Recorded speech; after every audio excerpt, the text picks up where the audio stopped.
Welcome, everyone, to a brand new episode. I'm Tom. And I'm Amy.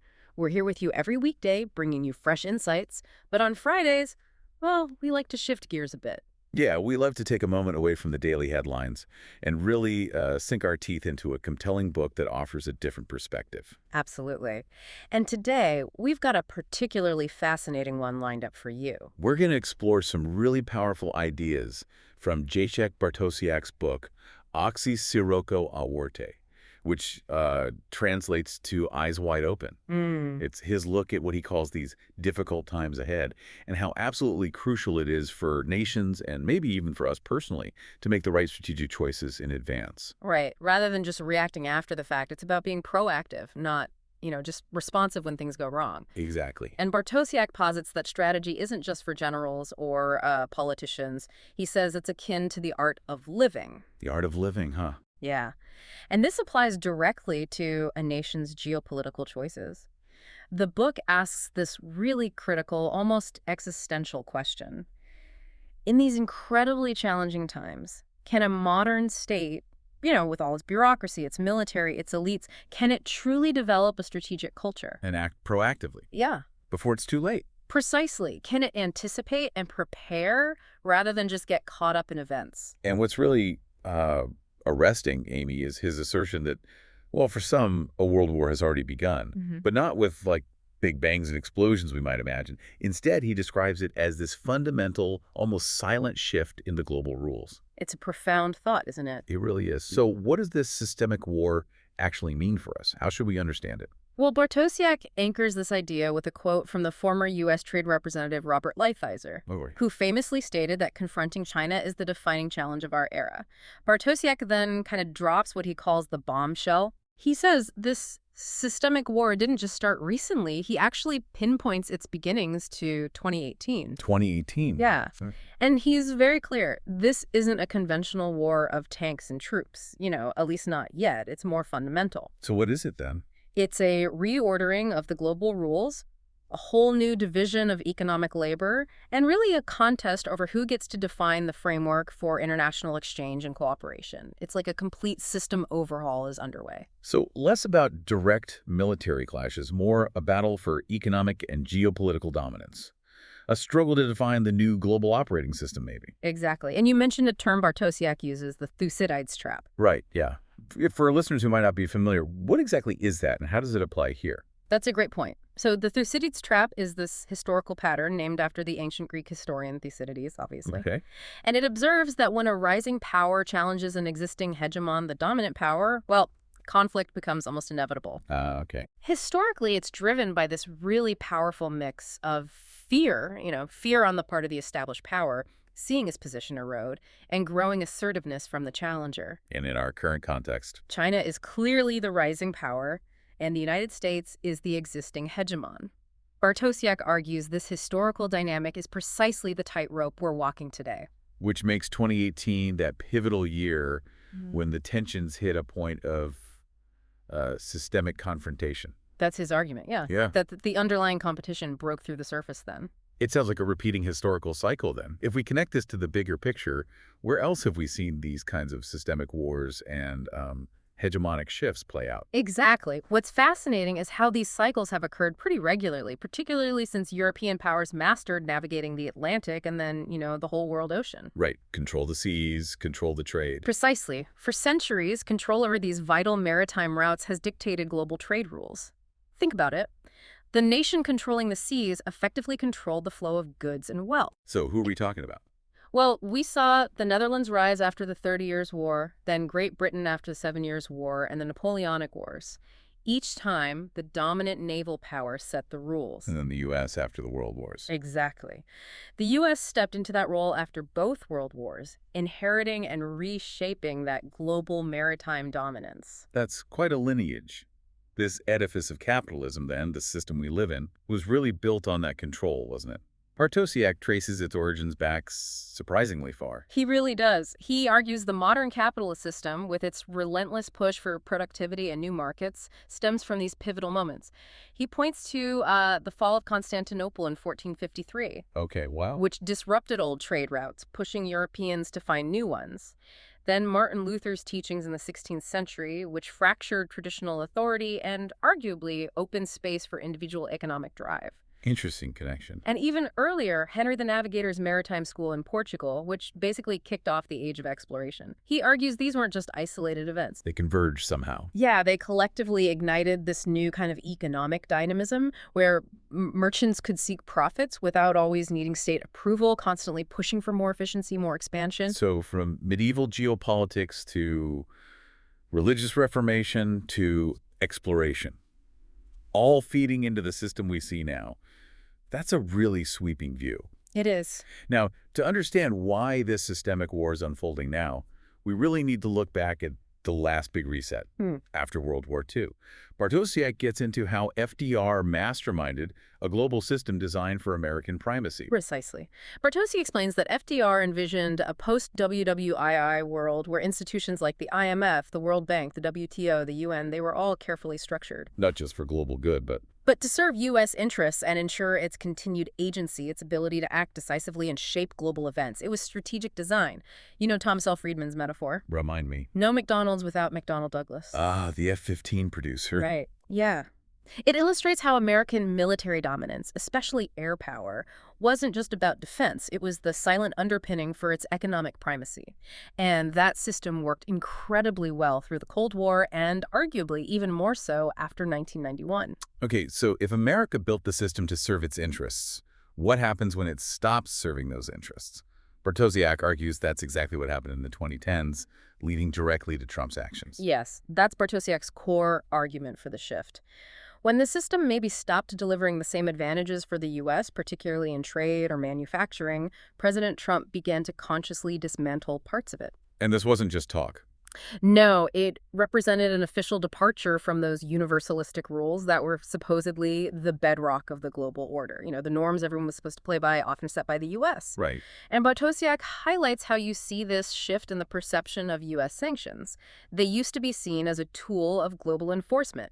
Now, they're often seen as less effective, maybe even morally compromised, especially by what he calls the global South, countries in Africa, Latin America, Asia. They just don't trust U.S. intentions like they maybe once did. That loss of trust is huge. And Bartosiak points to specific actions, too, doesn't he? Not just the general trend. Oh, absolutely. He pinpoints Trump's March 2018 memorandum as a key moment. What did that do? It explicitly accused China of damaging U.S. interests, IP theft, forced tech transfers, and directly led to those tariffs and counter-tariffs. Right, the trade war stuff. Exactly. And remember the attempts to target Huawei, or the intense focus on semiconductors, trying to control that critical choke point.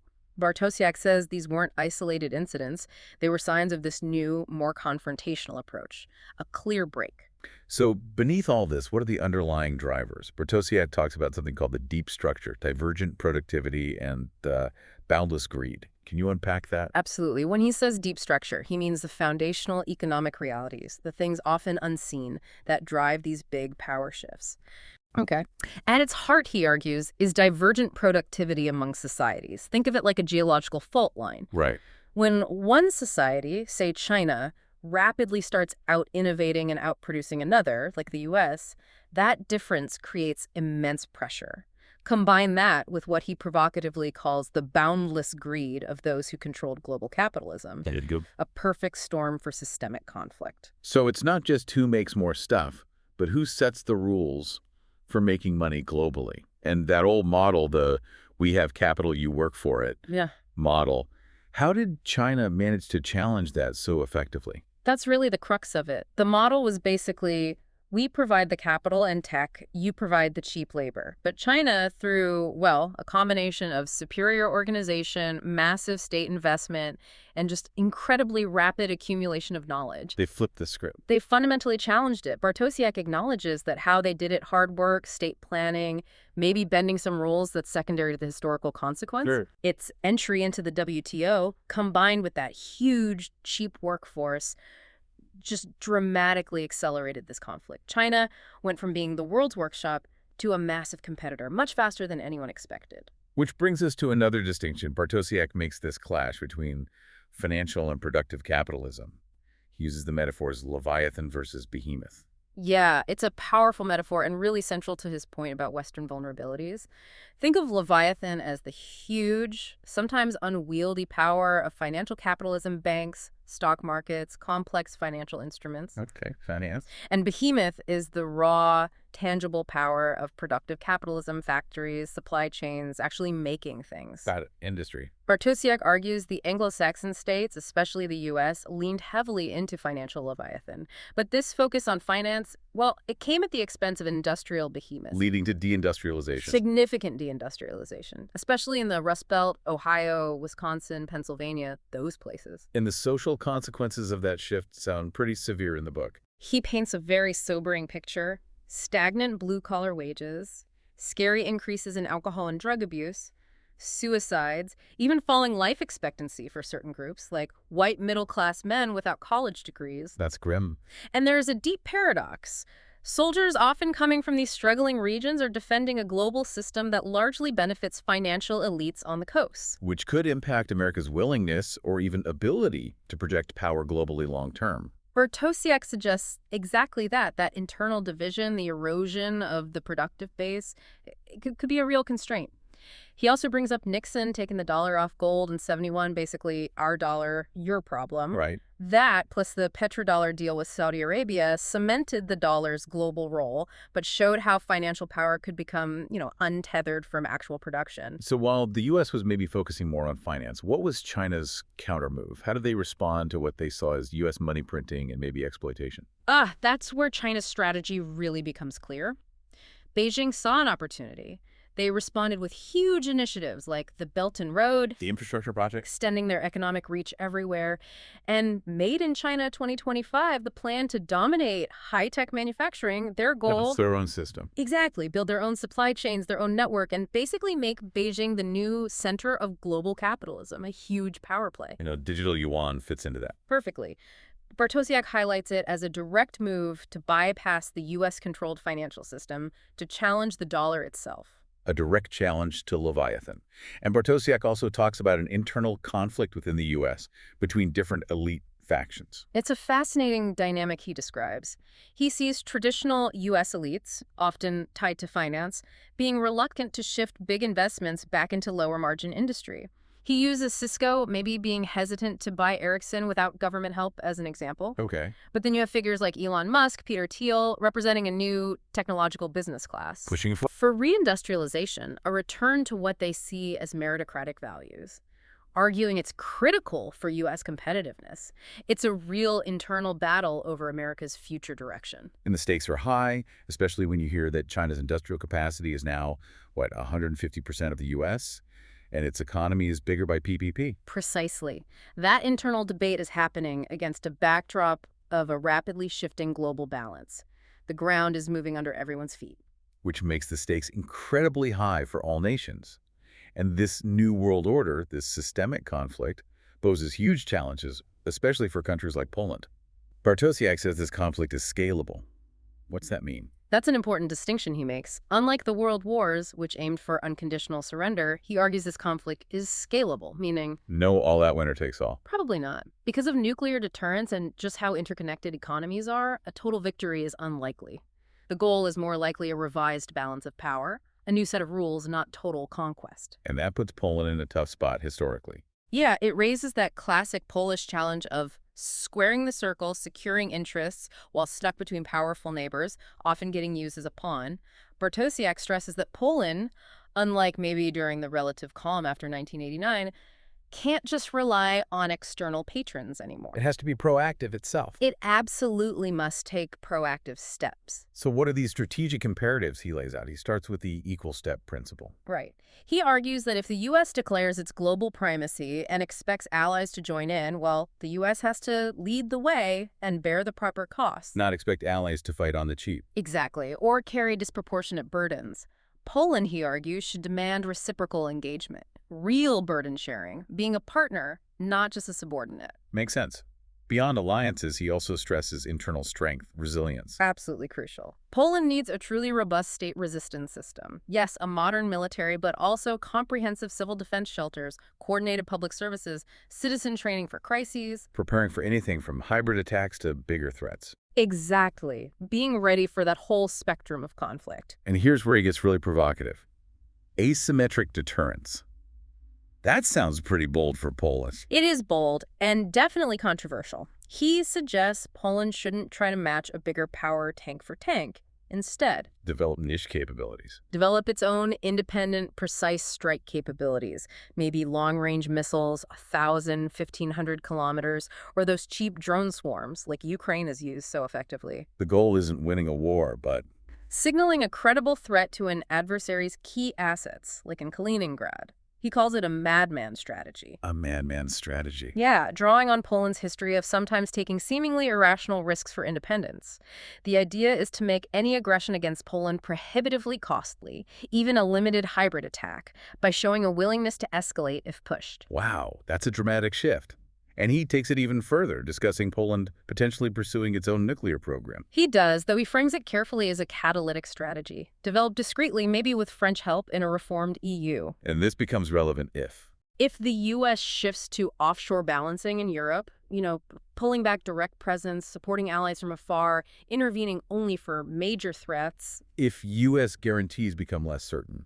then an independent deterrent becomes a potential, albeit radical, option for ensuring national security. It definitely raises huge questions for the region. Absolutely. And finally, there's the Ukrainian gambit, a vision for post-war Ukraine. Yeah, this is forward-looking. He suggests supporting a new Ukraine emerging from the war, maybe deregulated, investment-friendly, with cheap energy, rich resources like titanium, fertile soil, A new industrial hub. a model state for new industry, drawing talent and investment, creating an economic engine that could also help tie Russia down geopolitically and act as a strong buffer state. He notes people like Musk have apparently seen the potential in Ukrainian organization. A reimagined Ukraine is a strategic asset. But Bartosiak ends with stark warnings, too, about the risks for Poland. Oh, definitely. He cautions Poland must avoid being used in a larger U.S.-China fight, reminding readers the U.S. often enters wars late, minimizing its own losses. And he's critical of some Polish elites. He suggests some prioritize moral currency, strong statements and bravado, over building real, tangible strategic capacity, which risks leaving Poland unprepared if U.S. support falters. So the ultimate goal needs to be For Poland to become rich, safe, innovative, securing its own place, not just being part of the West at any cost, especially if that means staying a low-cost subcontractor, it's a call for genuine self-reliance and foresight. Jacek Bartosiak's Eyes Wide Open really does force you to reconsider the foundations of global power, the complex choices nations face. It's sobering but really necessary reading for understanding the road ahead. Indeed. His insights just underscore that the world is always in flux. We never truly reach that end of history where competition just stops. Right. It's a compelling argument for vigilance, for strategic thinking, and just for a clear, unsentimental understanding of where we all fit in these huge shifts. It definitely leaves you thinking, if the rules are changing, what are we doing now to prepare for the new game? A huge thank you for joining us today for this exploration of Oxy-Sirocco at Warte. We really hope it's given you plenty of food for thought as you reflect on the global landscape. And don't forget to subscribe to our channel so you don't miss any of our upcoming episodes. We'd love to have you with us. Yeah, please do. Be sure to tune in this coming Monday.